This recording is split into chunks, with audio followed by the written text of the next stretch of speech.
Dans le cadre de la production écrite de second cycle, nous allons essayer aujourd'hui d'aborder les techniques d'un paragraphe argumentatif. Compétence générale. Être capable d'argumenter en production écrite. Les compétences spécifiques, c'est maîtriser le fonctionnement d'un paragraphe argumentatif.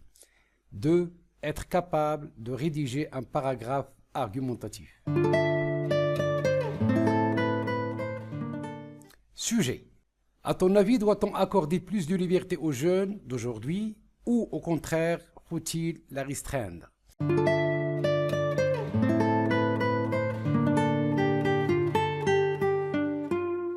Rédige un paragraphe argumentatif dans lequel tu donnes ton point de vue à l'aide d'arguments et d'exemples précis. Alors regardez bien, argument, il peut être singulier ou bien au pluriel. Alors observez bien ce paragraphe. À mon avis, il faut accorder plus de liberté aux jeunes d'aujourd'hui. Celle-ci favorise l'autogestion et l'auto-apprentissage à notre progéniture.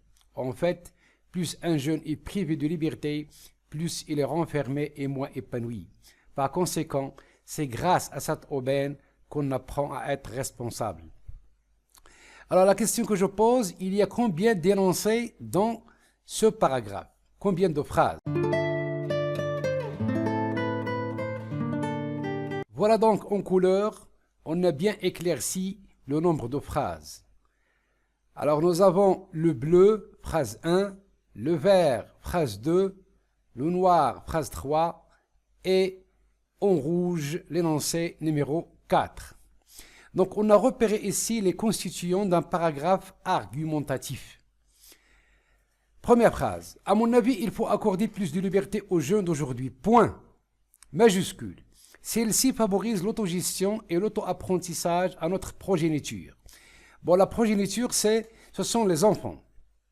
En fait, plus un jeune est privé de liberté, plus il est renfermé et moins épanoui. Par conséquent, c'est grâce à cette aubaine qu'on apprend à être responsable. Alors, aubaine, c'est le synonyme de la liberté. Voilà donc ici, nous avons les 5 phrases qui sont isolées sous forme d'une énumération, donc 1, 2, 3 et 4.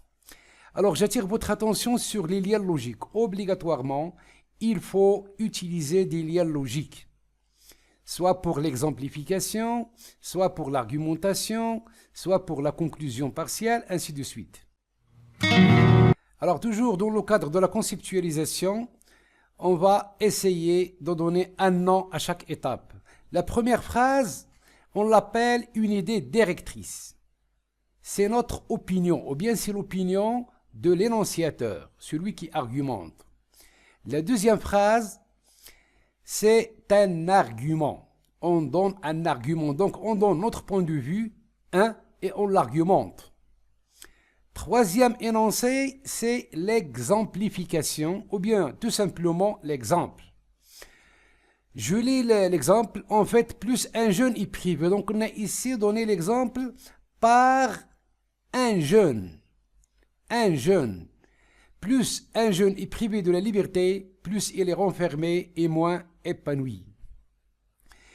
Et par conséquent, on arrive à la dernière phrase.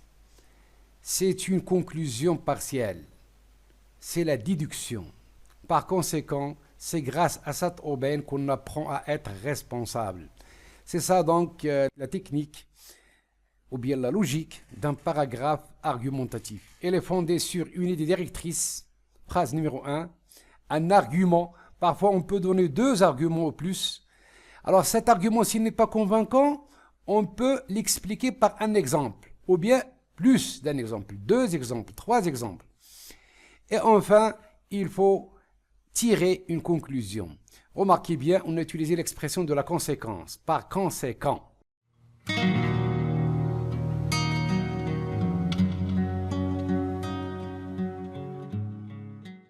Voilà donc la règle générale au sujet du fonctionnement d'un paragraphe argumentatif.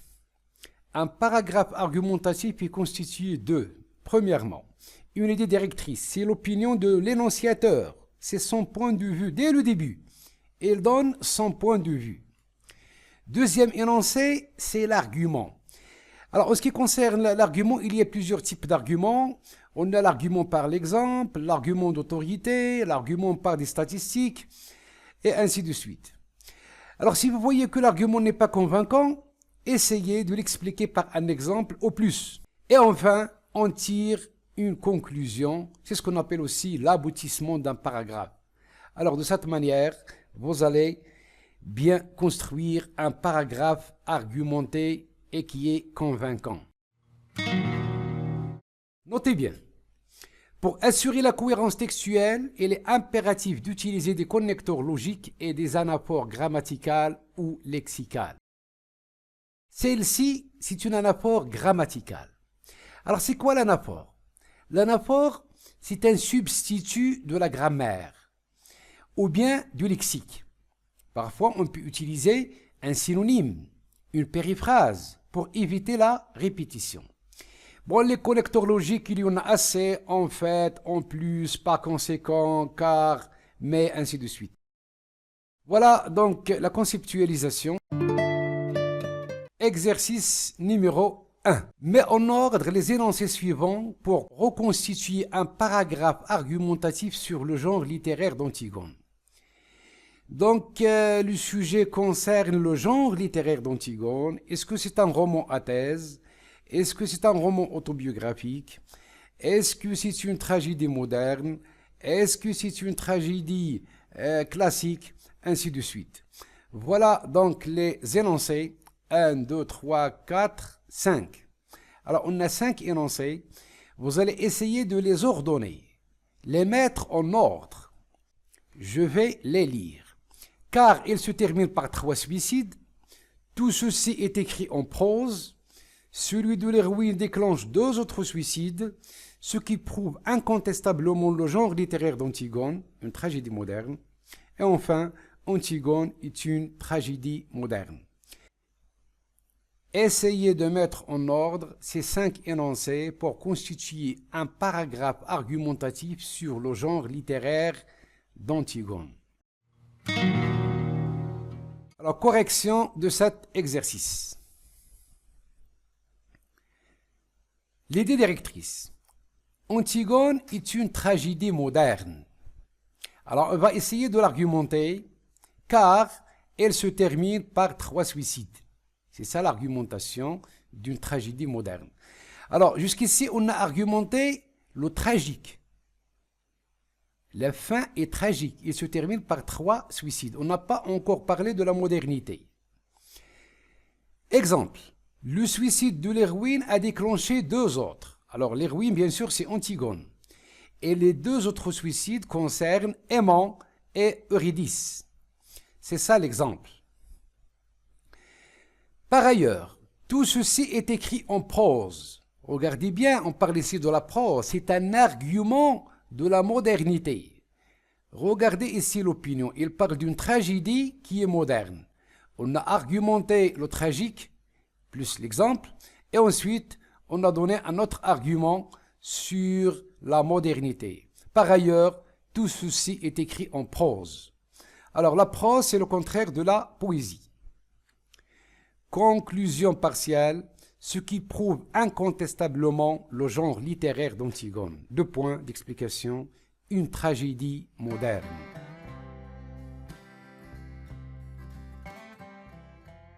Voilà les sujets. 1. La punition corporelle à l'école. Alors, ce sujet concerne bien sûr le roman de Ahmed Sefribi, La boîte à merveilles, puisque le faqih dispose d'une baguette par laquelle, ou bien avec laquelle il corrige les enfants. Sujet 2, l'utilisation des réseaux sociaux. Donc, c'est un sujet d'actualité. Quelle est ton opinion sur les réseaux sociaux? Est-ce que tu es pour ou bien contre? Et dans tous les cas, soit que tu es pour ou bien contre, tu vas argumenter.